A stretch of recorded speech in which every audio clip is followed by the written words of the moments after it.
I mean, I could talk about this all night. You tell me.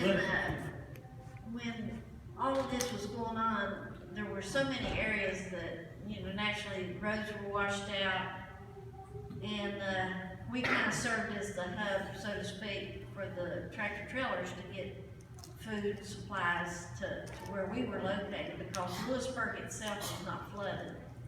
And but people in Lewisburg were without power. They were losing things in their refrigerators. All of that too. But when everybody was being brought to the shelter, we had probably over 70-some people that first night, just where they were getting them out of trees and hillsides. Out of cars that were flooded. It was just, it all happened so fast. And so at that particular time, we only had one shower in one of our buildings, that we could use. And so I checked with, I put on Facebook that we needed some help when Stewart was talking about the needs being met. We got down to a place where we were starting to run out of canned food. We had people coming to get some canned food. And so I just put on Facebook one day, we need canned food. And that afternoon, about 3 o'clock, there was a businessman. Somebody had told one of the businessmen that Sheila had put on there that we needed, they knew what we were doing, that we needed canned food. And by 3 o'clock that afternoon, a tractor trailer, that guy had called somewhere, and we had a tractor trailer come in with nothing but canned food. and one time, we'd get a call from Raynell, West Virginia.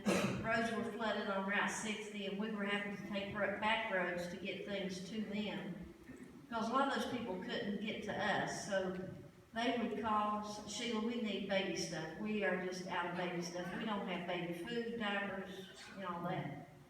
So I went into the Life Center and told the guys, I said, hey, I need you to load me up with baby stuff. And so they went, and I remember turning around and when I was getting ready to leave out of that room, and I looked back and there was one pack of diapers left on the table where we were putting anything that was coming in. And I remember thinking, oh man, I'm taking the last baby stuff that we got right here, and we, at that time, we were serving as a hub, so to speak, to get things to people. And, but, in my heart, I just knew the Lord was helping us take care of everybody. And so I went out to get in the car, and they had loaded the back of my vehicle up with nothing but baby stuff to take to Raynell. And I was walking out to get in the vehicle, and just as I was getting ready to get in, I turned, and here pulled a guy up. People were coming from out of nowhere. And this guy pulls up with his pickup truck, and I looked, and he had nothing but baby stuff in the back of that truck. It was stacked full in the back of his pickup truck. I don't know where he got it or how it came about, but anyway, it was nothing but baby stuff. So they unloaded and took it in.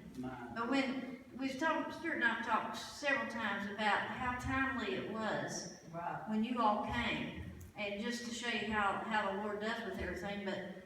And you could probably touch on this better than me, but in one of our times when the shelter was starting to not necessarily house people and feed people, and people were eventually starting to go back somewhere, either they were going away with family, or they were getting back enough to a home to start cleaning it out or something.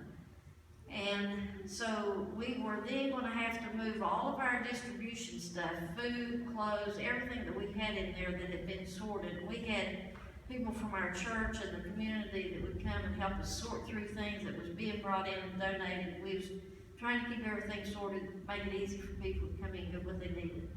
And so we were going to have to move everything from the Life Center over to our children's building, because then we needed to move Samaritan's Purse in to get them set up.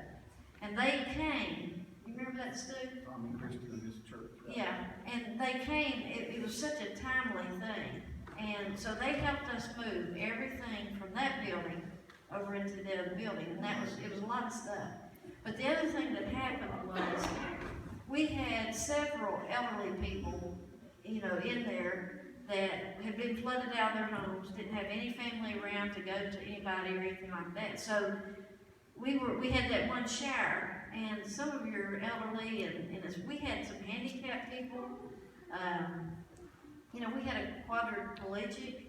We had people that were pretty bad out on drugs. You have to remember that when that happened, whatever was in the community came there. Yeah. Whatever was out there was now there. Amen. And so I put on Facebook, I need some showers. I need some help with our handicap and our elderly. So motels started calling me, and a fitness center called me and said, Sheila, bring them here. So Christy, I went and got her this one day. I had a lady that it was just, a situation. And so Christy and them was on the grounds. I went and got Christy and I said, hey, I need help. I gotta get this lady, get her a shower. And she'd been there probably by then 3 days. And of course, naturally they were trying to bathe as good as they could with sinks and, whatever we had.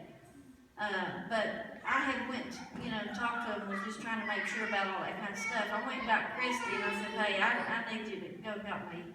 We went up to this motel with this lady. The manager gave me a key. We took her in, and this lady so graciously helped me with that.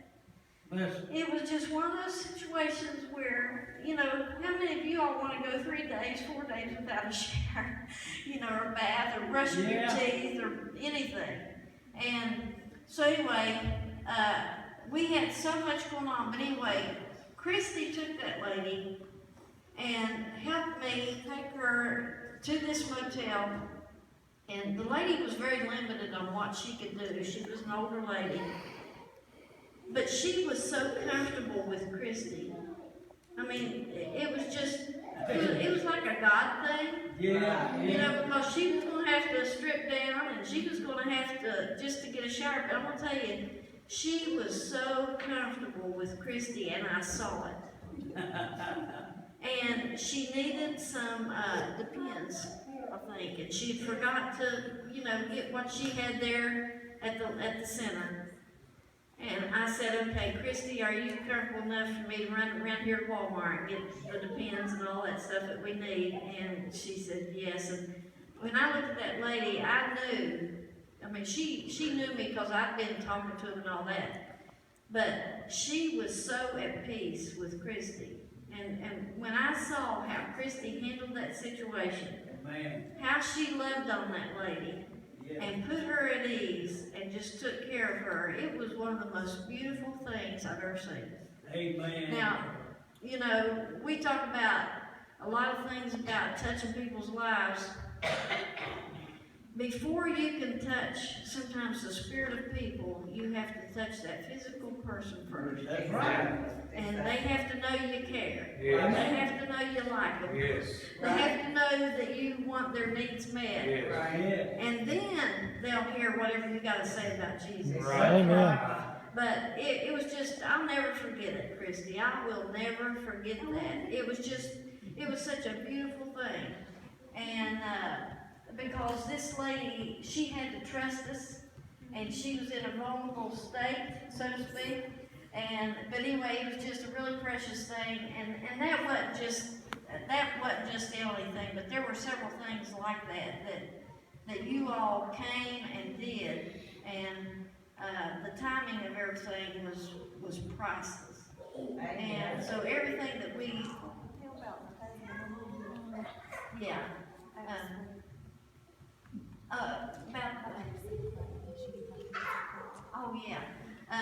their home was in White Summer Springs, and it was right by one of the areas where the water actually flooded at their back door, so to speak. And he would not leave their home. It was flooded. Everything was being locked up, locked down.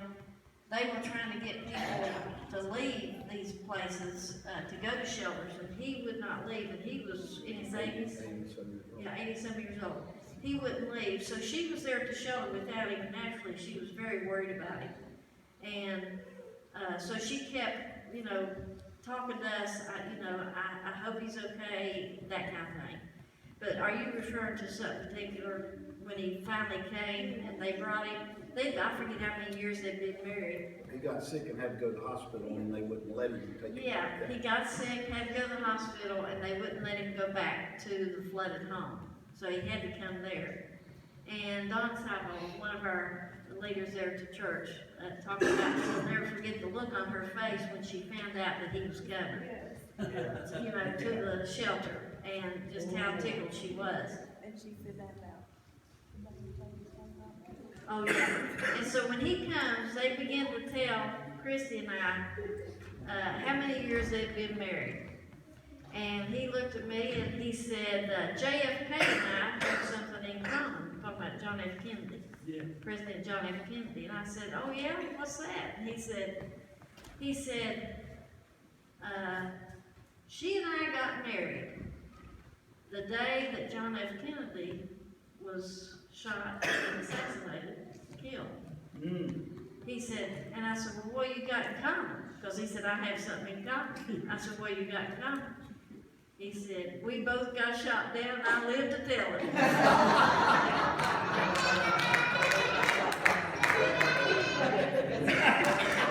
But anyway, he was a character, he's a lot of fun. But anyway, we can't thank you all enough for what you've done.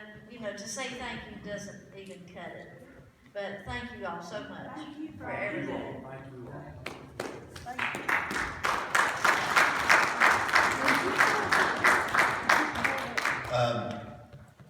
Glenn Beck is who I was trying to think of. Glenn Beck Ministries, or foundation, sent tractor and trailer loads of sheeting, sheetrock, flooring, insulation. Amen. There were so much regulations on where it could go and what.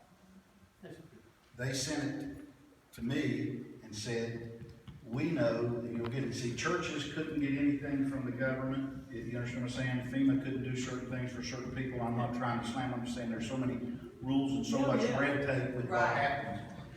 And when they called and said, you've got a forklift at the church, you've got a huge parking lot, you've got area to do that, we want to send that.